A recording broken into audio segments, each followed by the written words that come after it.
আসসালামু আলাইকুম। বস্তায় আদা চাষ করার জন্য প্রথম কাজ হলো মাটি তৈরি করা। এর জন্য আমরা বেলে 10 মাটি জৈব সার নিয়েছি, তার সাথে ছাই মিশিয়েছি। সবার উপরে ইউরিয়া, টিএসপি, পটাশ ওলট পালট করে সার দিয়েছি। এখন সবকিছু ভালোভাবে মিশিয়ে নেওয়া লাগবে। এজন্য আমার কাকু একটা কোদাল নিয়ে প্রথমে নম্বি করে মাটি উল্টাচ্ছে। করতে মেলা সময় লাগে, এই সময় প্রচুর ছিল, তার জন্য গরম লাগতেছিল। নম্বি করার পর আমরা একটু আরাম করে গেছিলাম। এবার ছোট পাশে ভালোভাবে উল্টিয়ে নেওয়া লাগবে।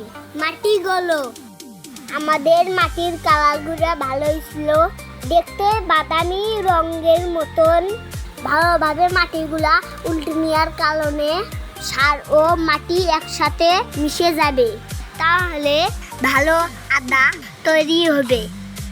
মাটি তৈরি হয়ে গেলে আদার বীজ শোধন করে নেব। আদার বীজ শোধন করার জন্য এখন একটা বালতিতে 5 লিটার পরিমাণ পানি দেব।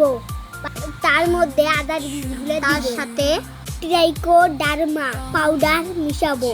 এটা মিশালে আদাতে কোনো ছত্রাক ধরবে না, আদা পচবে না, তাই এটি ব্যবহার করা হয়। এখন আমরা মাটিগুলো বস্তায় ভরিয়ে নেব। আমরা একটা বস্তা কাটিয়ে 2 ভাগ করছি। আমরা 20টার মতো বস্তায় আদা চাষ করব। এটা আমাদের পরীক্ষামূলক। আমরা দেখব এভাবে কেমন ফলন পাওয়া যায়। দেখতে দেখতে বস্তা ভরানো শেষ। এখন বস্তার মধ্যে আদা দেওয়ার পালা। 30 থেকে 50 গ্রাম ওজনের আদা নিয়ে বস্তায় লাগাবো। তার জন্য বস্তার মাঝখানে তো করে তার মধ্যে আদাটা দিব, হালকা করে মাটি দিয়ে সেটা ঢেকে দেব। এইভাবে সবগুলা বস্তাতে আদা লাগাবো।